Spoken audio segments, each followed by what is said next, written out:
మనం మన కోసం కానీ లేకపోతే వేరే వాళ్ళ కోసం కానీ ఒక వెబ్సైట్ క్రియేట్ చేసామనుకోండి, దేనికోసం క్రియేట్ చేస్తాం మనము? దాని ద్వారా బిజినెస్ని ఇంప్రూవ్ చేసుకోవడానికి. ఓకే, ఒక స్కూల్ ఉంది అంటే వాళ్ళకి మనం వెబ్సైట్ క్రియేట్ చేసేది సో కొత్త అడ్మిషన్స్ వస్తాయని చెప్పి, న్యూ ఎంక్వైరీస్ వస్తాయని చెప్పి, వాటిని ఏమంటాం మనము? కొత్త లీడ్స్ అంటాం. Okay, so new leads generate అవుతాయి. ఆ లీడ్స్ ద్వారా వాళ్ళ కస్టమర్స్గా మారతారు, వాళ్ళకి బిజినెస్ పెరుగుతుందని. ఒక రెస్టారెంట్ అయినా అంతే కదా. సో కొత్త లీడ్స్ వస్తాయి, ఆర్డర్స్ వస్తాయని చెప్పి ఒక రెస్టారెంట్ వాడు వెబ్సైట్ క్రియేట్ చేయించడానికి చూస్తాడు. లేదు అంటే ఒక స్కూల్ వెబ్సైట్, ఒక కాలేజ్ వెబ్సైట్, లేకపోతే ఒక సర్వీస్ బేస్డ్ కంపెనీ, సో వాళ్ళ సర్వీసెస్ ఇవి అని చెప్పి చెప్తూ సో దాని ద్వారా కస్టమర్స్కి రీచ్ అయ్యి ఆ సర్వీసెస్ బుక్ చేసుకుంటారు అని చెప్పి సర్వీస్ బేస్డ్ కంపెనీస్ చూస్తాయి. అలాగే ప్రోడక్ట్ బేస్డ్ కంపెనీస్ వాళ్ళ ప్రోడక్ట్ని సేల్ చేయాలి. సో దానికోసం దాన్ని ఇంకా అట్రాక్టివ్గా క్రియేట్ చేస్తే చాలామంది ఆ ప్రోడక్ట్ ఏంటి అని చెప్పి ఎంక్వైరీ పెడతారు. ఓకే, సో దాని ద్వారా వాళ్ళకి ఎక్స్ప్లెయిన్ చేస్తూ వాళ్ళని కస్టమర్స్గా మార్చుకోవాలి అని చెప్పి ఈ పర్పజెస్తోనే కదా ప్రతి ఒక్కరూ వెబ్సైట్ అనేది క్రియేట్ చేస్తూ ఉంటారు. అలాంటి ఒక వెబ్సైట్ క్రియేట్ చేస్తున్నప్పుడు ఓన్లీ ఒక హోమ్ పేజ్ క్రియేట్ చేసేసి అందులోనే మొత్తం రాసేసి మన ఫోన్ నెంబరు, మన అడ్రస్సు, ఓకే ఎలా బుక్ చేసుకోవాలి ఇదంతా ఇచ్చేస్తే ఆర్డర్స్ అన్నవి అంతగా జనరేట్ అవ్వవు, బిజినెస్ అన్నది అంతగా వెబ్సైట్ ద్వారా రాదు. ఓకే, సో ఒక వెబ్సైట్ నుండి మనం అనుకున్నది జరగాలి అంటే ఆ పర్పస్ని ఉద్దేశిస్తూ మనం ఏం చేయాలి అంటే ల్యాండింగ్ పేజ్ అనేది డిజైన్ చేసుకోవాలి. ఓకే, సో ల్యాండింగ్ పేజెస్ అన్నవి మన యొక్క వెబ్సైట్ ఎందుకు క్రియేట్ చేశామో, ఓకే, సో ప్రతి పర్పస్కి కూడా ఒక డెడికేటెడ్ ల్యాండింగ్ పేజ్ అనేది కంపల్సరీ క్రియేట్ చేసుకోవాలి. ఆ ల్యాండింగ్ పేజే మనం అనుకోని రిజల్ట్స్ని మనకి బ్యాక్కి తెస్తుంది. ఓకే, సో మనం చాలా కొత్త ఎంక్వైరీస్ కావాలి అనుకుంటున్నాం, ఒక స్కూల్ వెబ్సైట్ అనుకోండి. ఓకే, సో మీ దగ్గర అడ్మిషన్స్ ఉన్నాయా, ఫీ ఎంత, ఏమేమి నేర్పిస్తారు, ఇవన్నీ కూడా కొత్త ఎంక్వైరీస్ మనకు కావాలి. వాటిని ఏమంటారని చెప్తున్నాను? లీడ్స్. అలాంటి లీడ్స్ కావాలి అంటే ఒక ఫామ్ ఇవ్వడం. సో ఇది మా స్కూల్ గురించి, ఇవి మేము ప్రొవైడ్ చేసే సర్వీసెస్, మీకు ఇంకా డీటెయిల్స్ కావాలంటే ఈ ఫామ్ ఫిల్ చేయండి, మీ క్వశ్చన్స్ అడగండి అని చెప్పి ఒక డెడికేటెడ్ పేజ్. ఓకే, లేకపోతే మా సర్వీస్ బేస్డ్ కంపెనీ ఇది, మేము వెబ్సైట్స్ డిజైన్ చేస్తాము, సాఫ్ట్వేర్స్ బిల్డ్ చేస్తాము, మొబైల్ యాప్స్ బిల్డ్ చేస్తాము, సో ఇవి మా సర్వీసెస్, మీకే సర్వీస్ కావాలి అని చెప్పి ఒక ఫామ్ ఇవ్వడం. సో అలాగా, లేకపోతే ఇది మా ప్రోడక్ట్ బేస్డ్ కంపెనీ, ఇది మా ప్రోడక్ట్, ఈ ప్రోడక్ట్ గురించి మీకు మోర్ డీటెయిల్స్ కావాలి అనుకుంటే సో మాకు వెంటనే కింద ఉన్న బటన్ క్లిక్ చేసేసి మీ డీటెయిల్స్ సబ్మిట్ చేయండి, మేమే మీకు కాల్ చేస్తాము. ఇలా ప్రతి పర్పస్కి కూడా ఒక ల్యాండింగ్ పేజ్ అనేది మస్ట్ అండ్ షుడ్గా ఉండాలన్నమాట.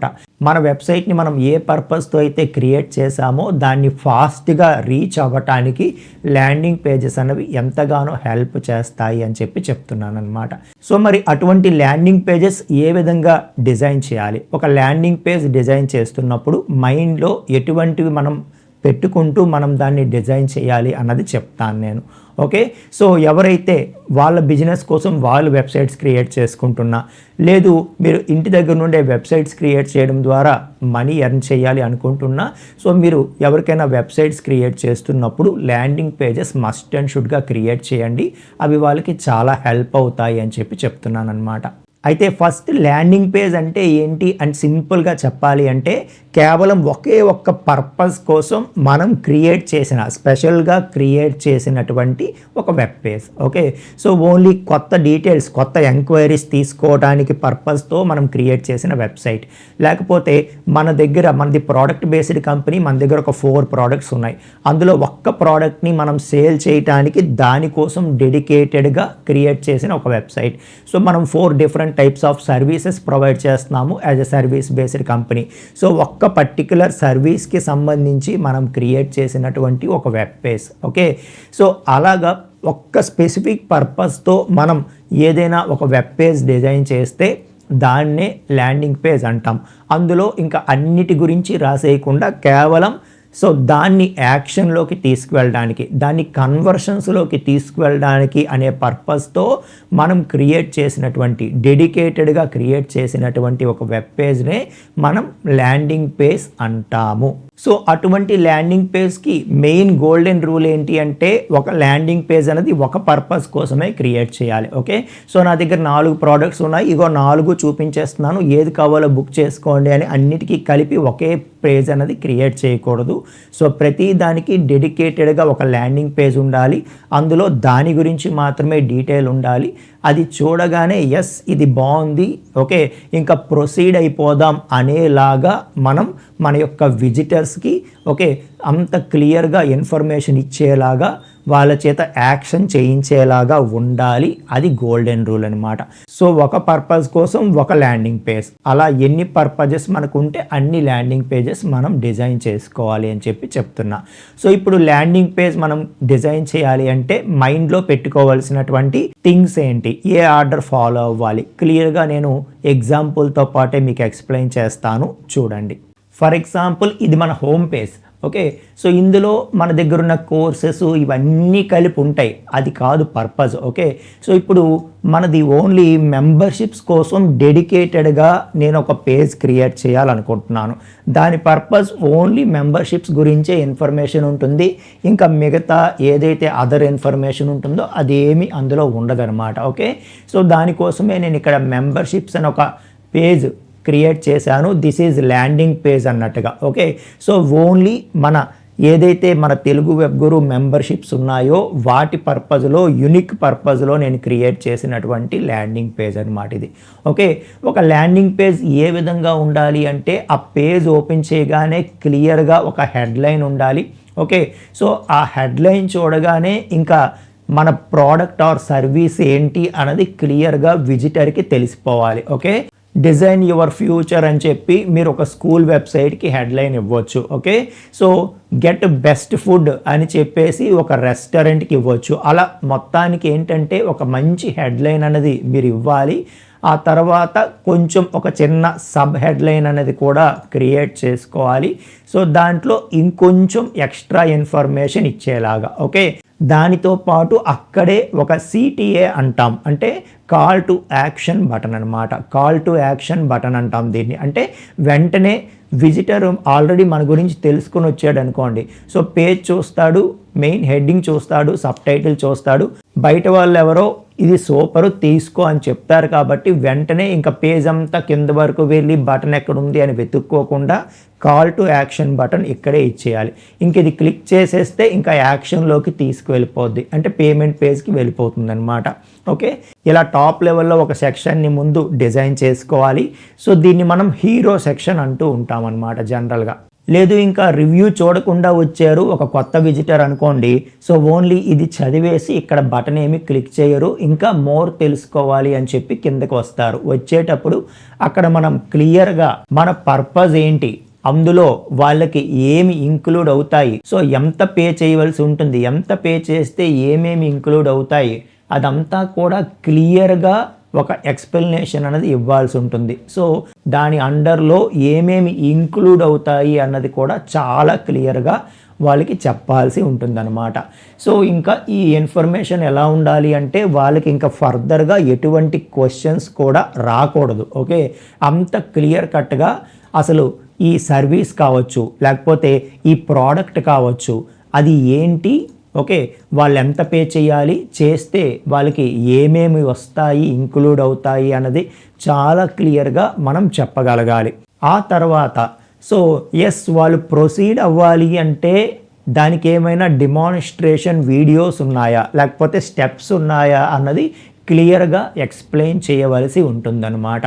ఓకే, సో మనం ప్రోడక్ట్ ఏంటి అన్నది చెప్పాము, వాళ్ళకి ఏమేమి బెనిఫిట్స్ వస్తాయో చెప్పాము, ఎలా చెయ్యాలో కూడా ప్రొసీజర్ అన్నది చెప్తున్నాము. ఓకే, సో ఆ తర్వాత మనం స్టార్టింగ్లో ఏదైతే ఒక CTA బటన్ ఇచ్చామో కాల్ టు యాక్షన్, అలాంటి బటన్ ఇక్కడ ఇంకోటి ఇస్తామన్నమాట. ఓకే, సో అంటే క్లియర్గా వాట్ ఈజ్ వాట్, ఏమేమి ఇంక్లూడ్ అవుతాయి ఇవన్నీ తెలుసుకున్న తర్వాత సో ఎలా చెయ్యాలో కూడా మనం వీడియోస్ ఇచ్చిన తర్వాత వెంటనే ఇంకొక బటన్ అన్నది ఇక్కడ ఇస్తాం. అంటే సో ఎస్ నాకు అంతా తెలిసింది కదా, నేను ఇంకా ప్రొసీడ్ అవుతాను అని అనుకునే వాళ్ళకి ఇంకా మళ్ళీ పైకి వెళ్ళి బటన్ క్లిక్ చేయకుండా అక్కడికక్కడే మనం ఓకే సో ప్రొసీడ్ అయ్యేలాగా ఒక బటన్ అనేది ప్రొవైడ్ చేస్తాం. సో ఎంత ప్రొవైడ్ చేసిన తర్వాత కూడా స్టిల్ వాళ్ళకి ఏమైనా క్వశ్చన్స్ ఉంటాయి అనుకుంటే ఆ క్వశ్చన్స్ కోసం మనకి మెసేజ్ అనేది చేయకూడదు. ఓకే, వాళ్ళకి ఇక్కడే క్లారిటీ అనేది వచ్చేయాలి. కాబట్టి సో మనం కొన్ని క్వశ్చన్స్ వరకు ఫ్రీక్వెంట్లీ ఆస్క్డ్ క్వశ్చన్స్ లాగా ఇక్కడ ప్రొవైడ్ చేస్తూ, ఓకే, సో ఇన్ కేస్ ఇంకా స్టిల్ ఇవి దాటి వాళ్ళు ఏమైనా అడుగుతూ ఉంటే వాటిని కూడా ఇక్కడ మనం యాడ్ చేస్తూ ఉంటే మ్యాక్సిమం FAQs చదివి చాలామంది క్లారిటీ అనేది తెచ్చుకుంటారనమాట. ఓకే, సో ఇంకా వాళ్ళకి కావాల్సిన డౌట్ ఇక్కడ మీరు మెన్షన్ చేయకపోతే అప్పుడు మీ వరకు వస్తారు తప్పితే, లేకపోతే మీ వరకు రారు. సో మీరు క్లియర్గా వాట్సాప్ లేకపోతే ఈమెయిల్ మీ డీటెయిల్స్ ఇస్తారు కాబట్టి ఖచ్చితంగా మీకు వాళ్ళు కాల్ ఆర్ మెసేజ్ అనేది చేస్తూ మీ వరకు వచ్చే అవకాశం ఉంటుంది. సో ఇంకా ఏమైనా డీటెయిల్స్ కావాలి అంటే, లేదు ఇక్కడే క్లియర్గా మెంబర్షిప్ పర్పస్ కోసమే క్రియేట్ చేసిన పేజ్ ఇది, మీకు అర్థమవుతుంది కదా. కాబట్టి ఇంకా మిగతా అదర్ కోర్సెస్ ఏమేమి ఉన్నాయి, మా అచీవ్మెంట్స్ ఏంటి, ఇవేవి కూడా ఇక్కడ మేము మెన్షన్ చేయడం లేదు. ఓకే, సో దీని పర్పస్లోనే క్రియేట్ చేసినటువంటి వెబ్సైట్ ఇది. ఇంకా వీలైతే నేను ఇక్కడ ఇంక్లూడ్ చేయనివి మీరు చేయాల్సినవి చెప్తాను. సో టెస్టిమోనియల్స్ ఏవైనా ఉన్నా, ఓకే, సో మీ సక్సెస్ స్టోరీస్ ఏమైనా ఉన్నా, అలాంటివి ఏమైనా అంటే సక్సెస్ఫుల్ రివ్యూస్ కానీ ఇలాంటివి ఇక్కడ ఇంక్లూడ్ చేసే ప్రయత్నం చేయండి. కొన్ని రివ్యూస్ మీ ఎగ్జిస్టింగ్ కస్టమర్స్ నుండి, కొన్ని టెస్టిమోనియల్స్. సో మనం ఆల్రెడీ సక్సెస్ స్నాప్స్ అని ఒక కంప్లీట్ పేజే ఇచ్చేసాము. అందులో మన కోర్సెస్ ద్వారా ఎంతమంది సక్సెస్ అయ్యారో అవన్నీ ఇక్కడ ఇచ్చేసాము. ఓకే, సో ఇది ఓకే సరిపోతుంది, కానీ అందులో కొన్నైనా ఇలాంటి దగ్గర ఇంక్లూడ్ చేస్తే ఇంకా బెటర్ అనమాట. టెస్టిమోనియల్స్ ప్లస్ సక్సెస్ స్టోరీస్ అనేవి ఇవి మరికొంతమందికి. ఓకే, సో నేను కూడా జాయిన్ అయితే వాళ్ళందరిలాగా నేను కూడా సక్సెస్ అవుతాను అనే ఒక ఇన్స్పిరేషన్ అనేది వస్తుందన్నమాట. అది చాలా చాలా ఇంపార్టెంట్ అని చెప్తున్నా.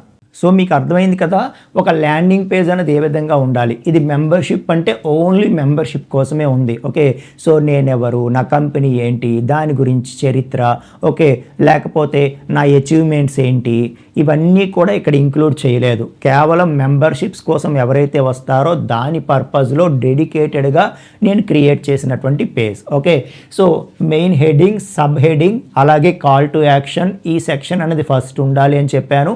ఆ తర్వాత what is our product or what is our service అన్నది వెరీ క్లియర్గా మెన్షన్ చేయాలి. అందులో ఎంత పే చేయాలి, వాళ్ళకి ఏం బెనిఫిట్స్ వస్తాయి, వాళ్ళు పే చేస్తే ఏమేమి ఇంక్లూడ్ అవుతాయి అన్నది చాలా క్లియర్గా ఇవ్వాలని చెప్తున్నాను. ఆ తర్వాత ఒకవేళ వాళ్ళు ఆ సర్వీస్ ఆర్ ప్రోడక్ట్ బుక్ చేసుకోవాలంటే ఏ విధంగా బుక్ చేసుకోవాలి, డెమాన్స్ట్రేషన్ వీడియోస్ ఉండాలని చెప్తున్నాను. ఈ ప్లేస్లో మీరు కొన్ని టెస్టిమోనియల్స్ కూడా వీలైతే పెట్టండి. Reviews or testimonials from existing customers పెట్టండి. దాంతోపాటు ఒక మళ్ళీ కాల్ టు యాక్షన్ బటన్ అనేది ఇవ్వండి. మళ్ళీ పైకి స్క్రాల్ చేసి బటన్ క్లిక్ చేసేది కంటే ఇక్కడ నుండే క్లిక్ చేసేలాగా. ఓకే, సో వీలైనంత వరకు ఏదైతే మీరు మెయిన్ సెక్షన్ ప్రిపేర్ చేస్తున్నారో అది చాలా క్లారిటీగా ఇవ్వండి. ఇంకా డౌట్స్ ఏమీ రాకూడదు. ఓకే, సో స్టిల్ ఇంకా వస్తాయి అని అనుకునేవన్నీ కింద ఫ్రీక్వెంట్లీ ఆస్క్డ్ క్వశ్చన్స్ FAQ సెక్షన్లో అవన్నీ కూడా క్లియర్గా ఇవ్వండి. ఓకే, సో ఆల్మోస్ట్ ఇక్కడతో డౌట్స్ అన్నీ కూడా క్లారిఫై అయిపోవాలి. ఇంకా స్టిల్ కావాలి అనుకుంటే ఎలాగో ఫుటర్ సెక్షన్లో మీ యొక్క కాంటాక్ట్ డీటెయిల్స్ ఇస్తారు కాబట్టి వాళ్ళు కాంటాక్ట్ చేస్తారు. ఓకే, సో ఈ విధంగా ల్యాండింగ్ పేజ్ అనేది ఏమవుతుందంటే మీ యొక్క పర్పస్ని 10 times ఫాస్ట్గా రీచ్ అయ్యేలాగా మీకు హెల్ప్ చేస్తుంది. ఓకే, సో కాబట్టి మీరు ఎవరికి వెబ్సైట్ చేస్తున్నా, మీకోసం మీరు చేసుకుంటున్నా కూడా కంపల్సరీగా ల్యాండింగ్ పేజెస్ అనేవి ఉండేలాగా చూసుకోండి. ఫర్దర్గా మీరు ఫేస్బుక్లో కానీ గూగుల్లో కానీ యాడ్స్ ఇచ్చేటప్పుడు సో ఆ యాడ్ క్లిక్ చేస్తే ఈ ల్యాండింగ్ పేజ్కి వచ్చేలాగా మీరు ఏర్పాటు చేసుకున్నారంటే ఆటోమేటిక్గా అది ఇంట్రెస్టెడ్ పీపుల్ అందరూ దాని మీద క్లిక్ చేస్తారు, ఇక్కడికి వస్తారు. దీనిలో కంప్లీట్ ఇన్ఫర్మేషన్ ఉంటుంది కాబట్టి వెంటనే సో దాన్ని పర్చేజ్ చేసుకునే అవకాశం ఉంటుంది అని చెప్తున్నా. ఓకే, సో ఎంత ఓపెన్గా ఎవరు మీకు చూపించి చెప్పరండి. ఓకే, మీ అందరికీ యూస్ఫుల్ అయితే అదే చాలు. Okay, so thank you so much అండి. నెక్స్ట్ వీడియోలో మనం మరొక డిఫరెంట్ కాన్సెప్ట్తో కలుసుకుందాం.